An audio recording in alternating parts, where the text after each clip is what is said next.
प्यारे विद्यार्थियों, सुप्रभात।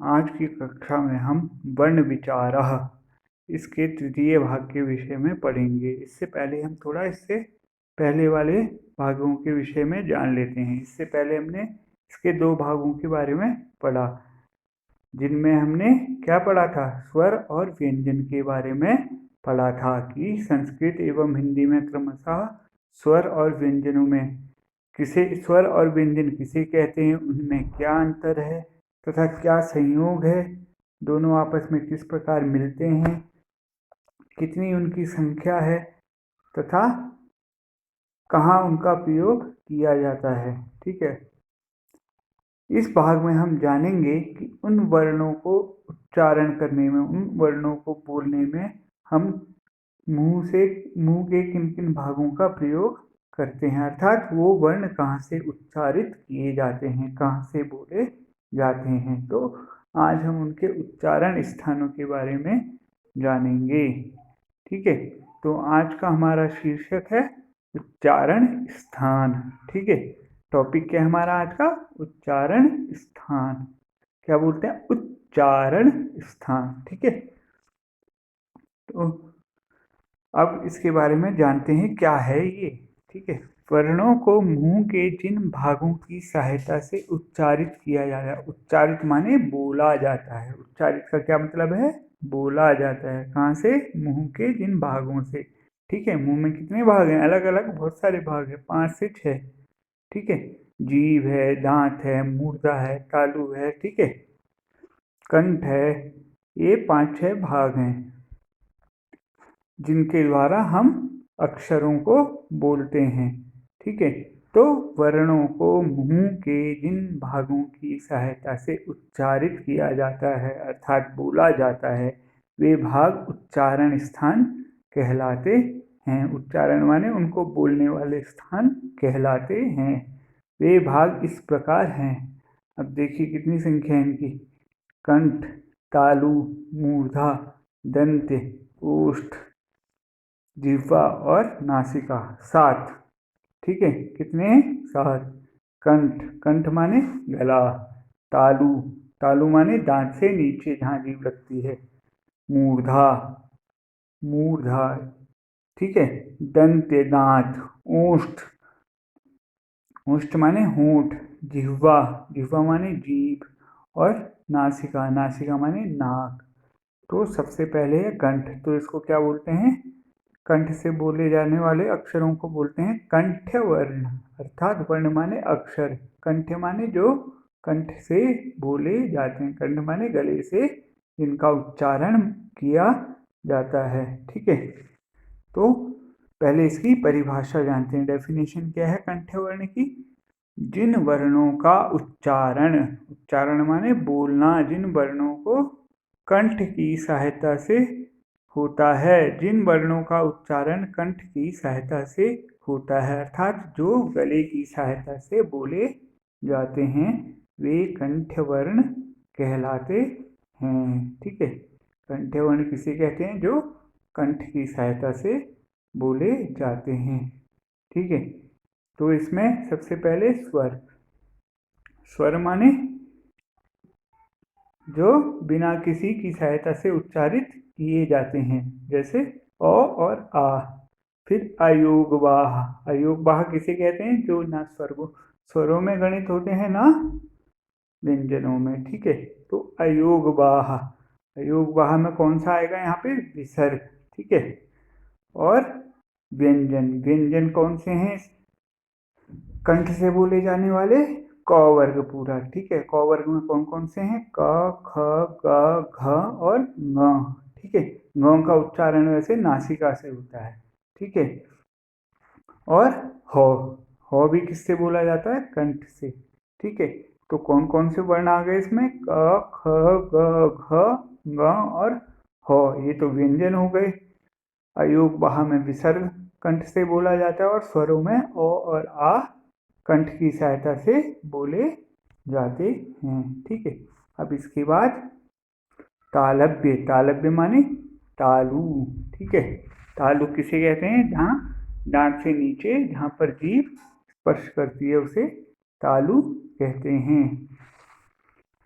जिन वर्णों का उच्चारण तालु भाग से होता है वे तालव्य वर्ण कहलाते हैं। वे इस प्रकार हैं। कौन? तालव्य वर्ण कौन कौन से हैं? स्वरों में है ई और ई, ठीक है, ई और ई, छोटी ई और बड़ी ई, ठीक है, और व्यंजन में चौवर्ग और श, ठीक है, चौवर्ग य और श। चौवर्ग में कौन कौन से? च, छ, ज, झ, ञ, ठीक है, फिर य भी इसमें ही आएगा तालु में, और श भी इसी में आएगा, ठीक है। तो ईचु यशाना तालु, ई का, च वर्ग का, य का और श का, श, ठीक है। इन वर्णों का उच्चारण कहाँ से होता है? तालु से। तालु किसे कहते हैं? दांत के नीचे वाला भाग जहाँ जीभ स्पर्श करती है उसे तालु कहते हैं, ठीक है। तो दो उच्चारण स्थान हमने जाने, कंठ और तालु, ठीक है, कंठ और तालु। इसके बाद आता है मूर्धा, ठीक है। अब ये दांत से नीचे वाला तो तालु है, उससे भी नीचे एक भाग है जिसे मूर्धा कहते हैं, ठीक है। तो जिन वर्णों का उच्चारण मूर्धा से होता है वे वर्ण मूर्धन्य वर्ण कहलाते हैं, ठीक है। मूर्धा से बोले जाने वाले वर्ण कौन से होते हैं? मूर्धन्य वर्ण, ठीक है। उन्हें क्या कहते हैं? मूर्धन्य वर्ण। वे इस प्रकार हैं, ठीक है। कौन कौन से हैं देखेंगे अभी। स्वरों में है री, ठीक है, और व्यंजनों में है ट वर्ग और र और श, ठीक है।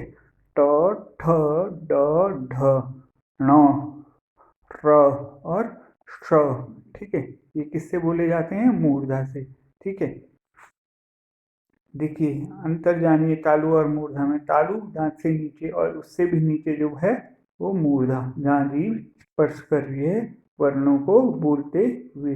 तो ये कौन कौन से वर्ण हैं मूर्धा से बोले जाने वाले? री, ट वर्ग, र और श, ठीक है। तो मूर्धन्य माने मूर्धा से बोले जाने वाले वर्ण, ठीक है, मूर्धन्य वर्ण।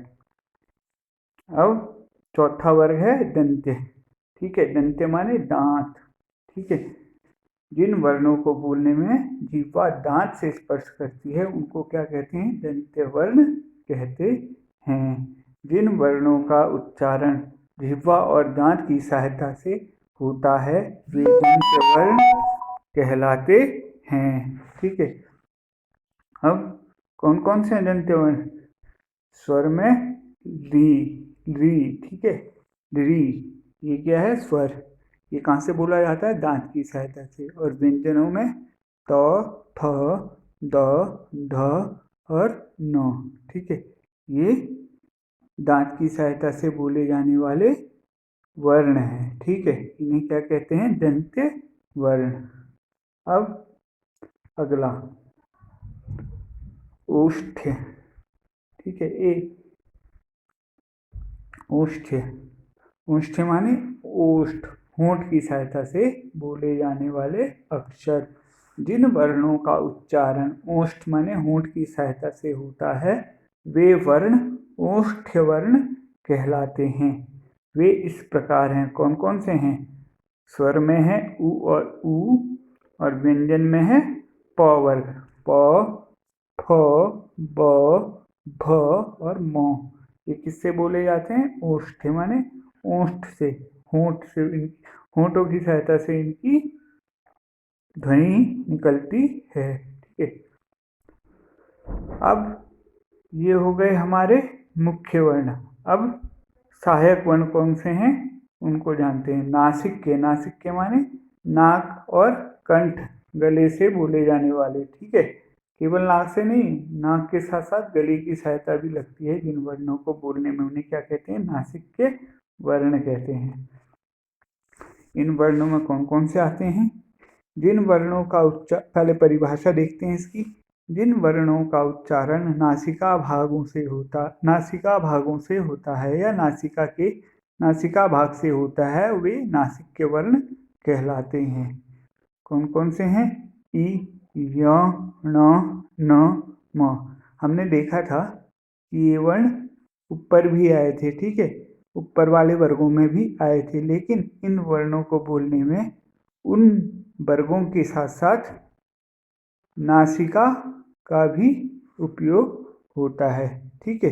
नासिका और कंठ आदि माने जो उनके उच्चारण स्थान है वो तो हैं ही, लेकिन साथ साथ में नासिका से भी वे वर्ण बोले जाते हैं, ठीक है। उनको क्या कहते हैं? नासिक के वर्ण कहते हैं। कौन कौन से वर्ण हैं इसमें? 5, ई, ञ, ण, न और म। अगला है कंठ तालु, ठीक है। कंठ और तालु से बोले जाने वाले वर्ण हमने ऊपर पढ़े थे, लेकिन जो दोनों की सहायता से बोले जाते हैं उन वर्णों को भी हम जान लेते हैं, जिनको बोलने में कंठ और तालु दोनों का उपयोग होता है। कौन कौन से हैं वो? ए और ऐ, ठीक है। औक, ये क्या है? संयुक्त वर्ण, ठीक है। और ई की सहायता से बोले जाते हैं, तो अ का वर्ण, अ का उच्चारण होता है कंठ से, ई का होता है तालु से।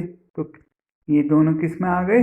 इनकी सहायता से बोला जाने वाला, इन दोनों के योग से बना अक्षर है ए और ऐ, तो ये किससे बोले जाएंगे? कंठ और तालु दोनों की सहायता से बोले जाते हैं। अगला है कंठोष्ठ, ठीक है। कंठ और ओष्ठ, तो इसमें भी वही है, जो कंठ और ओष्ठ होठ दोनों की सहायता से बोला जाए उसे कंठोष्ठ वर्ण कहते हैं। कंठ माने गला। तो इसमें कौन से आते हैं? ओ और औ, ठीक है। औ का उच्चारण कंठ से होता है और ऊ का होंठ से। इन दोनों के संयोग से बनता है ओ और औ, तो इन दोनों का उच्चारण स्थान क्या हो गया? कंठोष्ठ। उसके बाद एक है अंतिम दंतोष्ठ। दंत माने दांत, ओष्ठ माने होंठ, ठीक है। तो जिस वर्ण का उच्चारण दंत और ओष्ठ स्थानों से होता है वह वर्ण कंठोष्ठ कहलाता है। वह कौन सा है? व, ठीक है। तो व क्या है? दंतोष्ठ, दांत से भी बोला जाता है और होंठ से भी बोला जाता है, ठीक है। अब ये पार्ट हमारा पूरा हुआ, हमने इसको पढ़ा। आपका काम क्या है? आपको क्या काम करना है? सभी स्वर और व्यंजनों के उच्चारण स्थान आपको लिखने हैं, साथ साथ में ये पूरा पाठ आपको कॉपी में लिखना है, ठीक है। धन्यवाद।